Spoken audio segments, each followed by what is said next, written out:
Welcome back to Up Close and Personal, everybody. Yes, thank you so much for joining us. We have an incredible episode in store for you. We're very grateful for all of our listeners. Yes, those awesome people who tune in week after week. You know, we really couldn't do this without you. I mean, we could just talk to ourselves, but that would just be so weird. Yeah. We also want to thank the people who tune into specific episodes because they like the guest. I agree. Some of these people are really interesting. That's why we asked them to be on the podcast. A lot of our guests bring a lot to the table. They're really interesting. And by the way, I hate to say this, Matthew, but you and I, frankly, are interesting as well. We bring a lot to the table. That's right, Jay. We filter out most of the boring stuff. So what ends up being verbalized is usually really fucking interesting. Like, if we're telling a story about how we rear-ended someone in our car, for instance, there's no need to talk about the model and year of the car, get a whole history of the company, yada, yada, yada. Just describe the crash. The topic of automobiles bores me. Unless we're talking about certain exotic or high-end vehicles, those are actually pretty valuable. Whereas a story about the average sedan puts me half to sleep. I'll keep that in mind next time you're tossing and turning. Need a helping hand with your insomnia, brother. My brother doesn't have insomnia, but he says he does. He craves Ambien prescriptions, but he doesn't start smiling until, well, the substance has been in his system about 45 mins. I watch my brother fight Ambien, often for hours. And that is the source of my insomnia. You and your brother certainly are an interesting pair. I watched my brother light a bonfire a couple weeks ago, and it's really been kind of stuck in my head. He shifted the contents of the flammable stuff with his eyes closed for some reason. I thought he was putting us both at risk for burns, but I just kind of let him do his thing. I'm glad you were both unharmed. I like both you and your brother, and I want y'all alive. Not only so we can chat and catch up, but so I can read y'all's tweets. When someone dies, their Twitter account activity dwindles, which blows. So let's celebrate Twitter with our new feature, Tweets O' the Month. Tweets O' the Month. It's like o'clock, but it's short for of. Nice. I'll start. On May 3rd, I wrote, I have nuts, cookies, and a glass of water as I do my best to write in the wee hours of the night while listening to Queen. Wait, why would you have nuts while writing? Is that real or? A true tweeter never reveals. Cool. Well, on May 9th, I said Harlem Shake is just an excuse to go ham for 30 seconds. I totally agree. That pretty much sums it up. Okay. So on May 8th, I tweeted, anything can be funny in the right circumstances, even dinner. And I attached an image of a burger patty with a happy face drawn on it using ketchup. Holy shit! I can see it now. I've seen that before when a person squeezes ketchup so as to draw a simple design. Yup. On May 1st, I said, chasing a perfect credit score has not been easy, haha. Haha is right. That's another excellent tweet by you. Funny too. And I've actually been meaning to ask, what is your credit score? Oh, wouldn't you like to know? All right. I won't pry. There was another tweet of yours that actually really hit a nerve for me. On May 8th, you penned, How weird was it when Cinco de Mayo was actually during Taco Tuesday, in the middle of a pandemic named after the Mexican beer Corona? I don't know, it was just something I was thinking about that I found odd. Well, I'm a big fan of your posts as well. Now, on May 6th, you wrote, and I quote, "I've lived an amazing life. I've formed deep relationships with other people, discovered the joys of my interests, and I've had numerous opportunities to take trips," end quote. And when you said "I've lived," meaning I have lived, it actually seemed like this was a suicide note, which made May 6th and 7th very stressful for me. I spent quite a bit of those days just refreshing your Twitter likes and account pages, just in hopes of reassurance that you actually didn't end your life. Luckily, it's May 10th right now, and you're still alive, which is how I want you to be. Sorry that happened to you. Aside from that anxiety, anything else cool happened this week? What's been going on with you? Well, I gave myself what I call the haircut from hell. The haircut from hell? What? Was your hair hot? Or are you just bragging about your devilishly good looks? Oh, I didn't even catch that. That went over my head for a minute there, but I got you. Took me a minute. Haircut from hell. Yeah, devilishly isn't... Okay. But no. The haircut was like crap. It's doing a major disservice to my look. Luckily, given current circumstances, no one's likely going to be able to see it. Except maybe on the popular communication service Zoom. Yeah, but it's not really about other people. I try to look good to feel good. It's more about how I feel about myself and how that relates to how I look. Oh, come on. It's not that bad. What does this so-called haircut from hell look like anyway? Jay, just take off your hat and let me see it. Okay. All right, here goes nothing. No need to be so slow. Just pull it off. I am. Let me take my time. Any day now. It's almost off. I can almost see the hair now.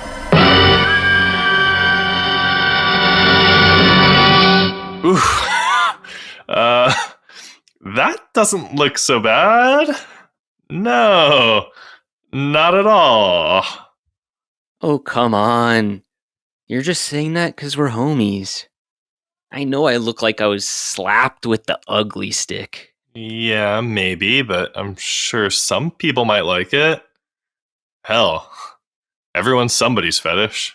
I look like a bizarre rodent crawled up on my head and died, and then got slapped with the ugly stick. Please put the hat back on. Don't mind if I do.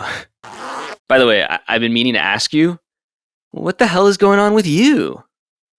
Here I am talking and blabbering away about the hair on my head that's gonna fall out anyway. But what about you? How you been doing, man? Been aight. Been dealing with a lot of long phone calls mainly, and, like hold music galore.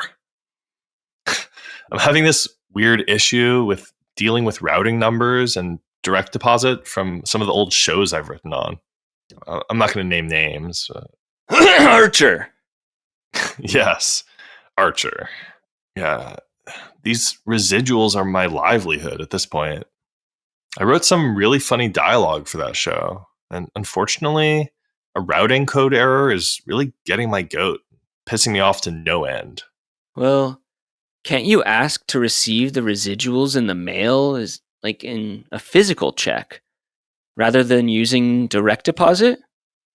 Wouldn't that nip the problem in the bud? It would nip the problem in the bud, but I prefer direct deposit. It's more convenient, and I also use an accounting system that actually digitally links to my bank accounts and helps me know what my money is doing for me. Having direct deposit makes it easier for this program to sync. Oh, totally understand. It's a really good feeling when programs sync and you get accurate interpretations of the data. Yeah. Anyway, sorry for talking your ear off about my own personal drama. Let's just get to the good stuff and introduce our killer guest. Our guest rocks and is named Julia Mounsey.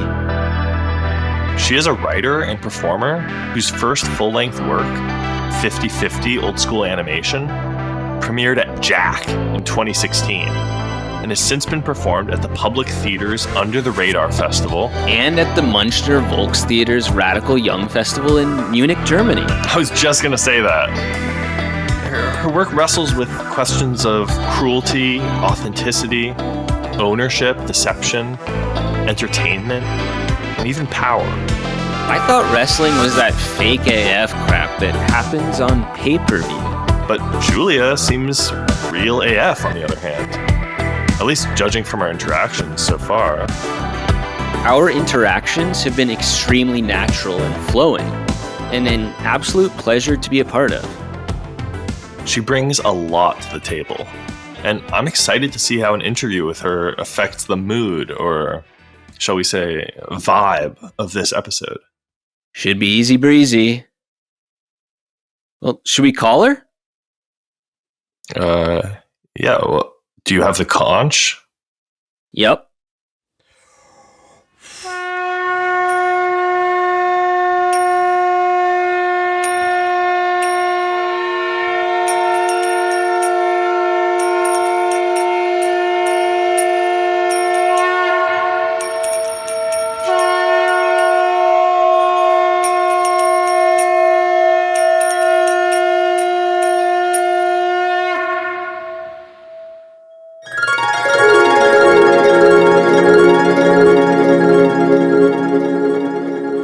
Julia, welcome.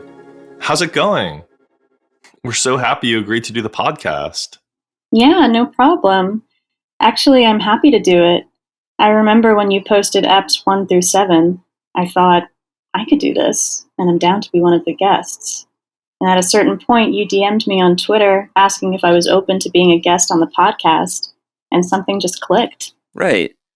No, it was Matthew who DM'd you, if I'm remembering correctly. I don't believe we've been introduced. I'm Jay. I'm Julia. Good to meet you, Jay. Good to meet you too. The pleasure is mine. No, it's mine. Can't you guys have equal pleasure? Oh, By the way, Julia, Jay is a college graduate. whoa. 4 years is a major time commitment.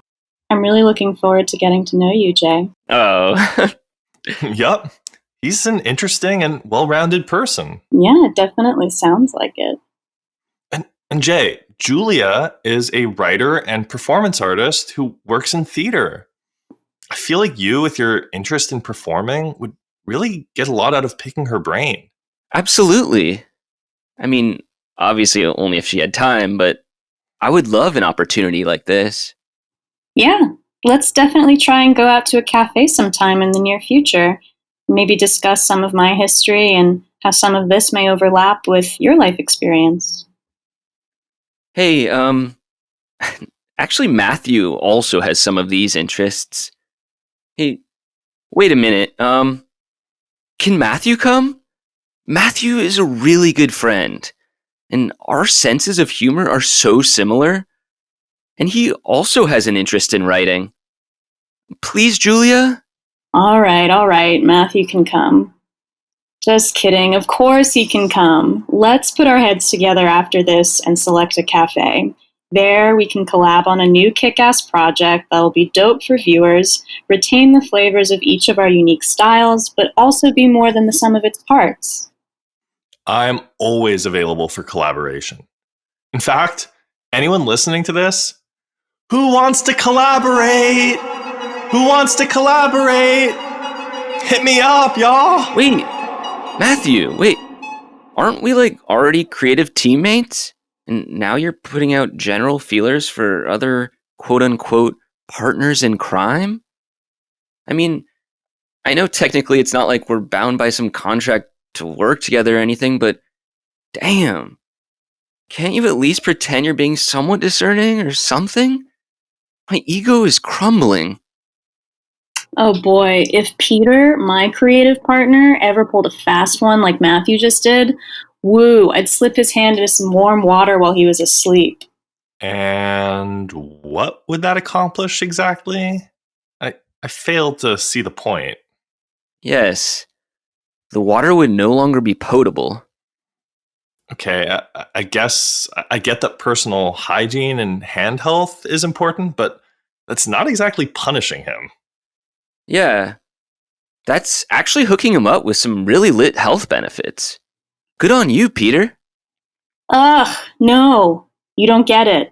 When I slip a sleeper's hand into warm water, there's a certain effect that takes place downstairs, if you know what I'm talking about. Oh, so Peter lives on the second floor. Well, yes, but Oh, that's even more health benefits. Peter gets to walk up and down stairs? Good on you, Peter. no, he pisses himself, you ignoramuses. I place his hand in warm water, which triggers chemicals in his brain, making him think he's near a urinal, and suddenly his downstairs, aka his crotch, is sprayed with liquid. Oh, so he has a wet dream. You two will never learn. Duly noted. Moving on. Anyway, now that I think of it, I don't even think Julia and I have technically met before. I mean, sure, we DM'd on Twitter, but I don't think DMing on Twitter is really enough to get a full sense of a person. For example, it's hard to tell if somebody's being sarcastic or being real over text. I'm always real over text, but online, I do some sort of character or persona. Me too. I totally do a character online. It's sort of a version of myself, but it exists in this sort of warped world. Me too! My friends actually recognize the differences between my online persona and my real personality. Yeah, like your Avi looks red as fuck right now, but in real life, you only have minor rosacea. I do? Yes, but rosacea is a non-fatal condition. But yes, you do have visible blood vessels on your face. I think actually those are acne scars. But they make Matthew look like a sweet little cherub. Aw. Well, now that pleasantries are over. Don't knock pleasantries.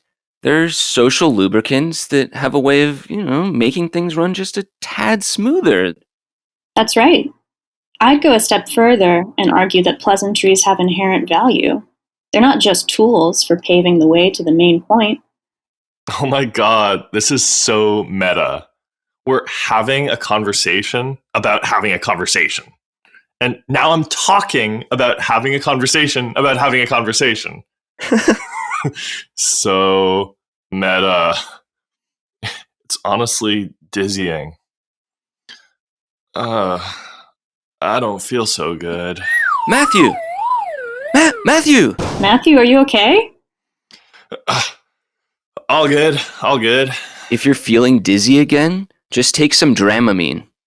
The substance can help with the nausea and the dizziness. I have some Dramamine on me, but it's expired. Ha! That just makes it stronger. If it's fermented or something, like whiskey. Imagine that. Barrel-aged Dramamine. That's quite the image. So, Julia, what's been going on with you lately? Well, it's funny you bring up fermentation because I've actually been brewing my own homemade kombucha. It's a nice way to pass the time. Plus, at the end, I have a nice drink to enjoy. That's great that you get the drinks in, but what's been going on a deeper level? Maybe even on an interpersonal level? We want to pick your brain here. Oh, you want to go there? To the nitty-gritty. Okay, I'm game. Awesome. Well, after finishing my last theater production, 50/50 old school animation, I was pretty spent. The show revolved around nothing less than the nature of evil. On stage every night, I racketed up the tension in the room until it became hard for audiences to breathe. This is all according to Howard Fishman of the New Yorker's cultural comment section, but it is largely true. And I found that racketing up the tension in this way ended up doing a number on me as well. So, how did you deal with that? Well, I hit the road. Hit the road, Julia, and don't you come back no more, no more, no more, no more. Hit the road, Julia, and don't you come back no more. Hey, you don't want me to come back? Ouch. What about the cafe? This sucks. Oh, Julia, it's lyrics from a song. This song was written way before any of us were even born, so it's all good. Music is childish. As Voltaire once infamously said, anything that is too stupid to be spoken is sung. Don't be coy. You must have listened to some music on the road trip. On the road again, on the road again. Alabama, Arkansas, I love my mom and pa, not the way that I do love you. Well, holy moly, me oh my, you're the apple of my eye. Girl, I've never loved one like you. Some shit goes beyond music. Oh yeah, so remember when I said I was on that road trip? Well, I thought it would be relaxing, but things took a turn for the worse. The tension that I had racketed up back on stage was seemingly still in my body, which made me sort of swerve the vehicle every half second or so. That's the kind of thing that makes driving instructors cringe. Please don't tell me you had out-of-state plates. Yup, my plates were out of state, but luckily it was windy, and it was windy in a pretty specific way. And the weird thing is that the wind corrected all of the car movements in an equal and opposite way. So my car was actually the only one on the road that remained perfectly still. That sounds so surreal. I wish someone was, I don't know, like in a ditch somewhere getting some Super 8 footage of that. It was great, but the best thing about it was that I made good time. However, one of the awkward aspects of road trips is finding adequate restrooms. Sometimes you decide to not stop at a pit stop restroom, and meanwhile, the next pit stop restroom isn't for 30 miles, and you have to go to the restroom so bad that it hurts. Ouch. Yes, this has happened to me. It wasn't on a road trip, but once I didn't get off the road to use the restroom. And of course, I have to wait 30 miles just to relieve my bulging bladder. Sorry for the disgusting image, but I really had to go. When you gotta go, you gotta go. It's all good. And of course, don't even get me started discussing the bizarre keys that gas station attendants hand me to open the door. You'd think going to the bathroom is just, okay, go to the bathroom, but here there's somehow this whole big process involving keys. Ah, yes. Gas station keys. That necessary evil. And of course, gas station attendants often attach their keys to spatulas, making us feel as though we're working at one of those late-night diners. I'm not doing that. I'm just doing a number one. I hope you're doing your number one into the toilet, because at this gas station restroom I was at, it looked as though the janitors were being ironic, and they were dirtying the place rather than cleaning it. I mean, I have met funny janitors in my day, so it's not out of the question. I guess you can never really tell when a janitor is joking. So, Julia, can you please describe the restroom? Like, please paint a picture with your words. Don't just leave us hanging on this. I'm a sick fuck, like an absolutely sick one. So I like to hear all kinds of weirdness. Okay, the crap and piss was so caked to the walls that it looked like it had been there since Larry King was wearing schoolboy lederhosen. Larry King should have cleaned up his mess. It's only right.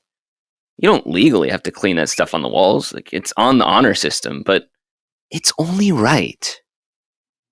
At least there was cool reading material in the bathroom. Of course, I'm being a bit facetious right now because I hate bathroom users who scratch graffiti into the walls with their clever slogans. Joe was here. Yeah, as if I couldn't tell. Joe, the writing's literally on the wall. One time I saw that Sandra loves Robert, scratched onto the bathroom. If their names were scratched on the bathroom, that doesn't exactly bode well for the pair. I highly doubt their relationship lasted longer than a few more years. Fecal matter would collect on their names and connective heart, which would make their relationship stink. This obviously has disturbing symbolic implications. Well, there was a lot of fun stuff on the road trip too, but no need to get into that. I just like the complaining part so I can be relatable and get sympathy points from y'all. But anyway, yeah, I'm back. I'm out of the gas station restroom and I'm right here, y'all. What do you think? I think that's great. I'm glad you returned safely from your road trip and hope you don't have as many hiccups on the next one. Yeah. So, now that you're back, what's good? Julia, what you got going on? I got this whole live stream thing going. The show is called Lest, and I'm doing it with, you guessed it, my creative partner, Peter Mills-Weiss. It's on Twitch, and we're going to have cool acts and also have interviews with people we've never met before. I have a good feeling about this project. The first show is going to be on May 16th, and I think it's going to go swimmingly. Great.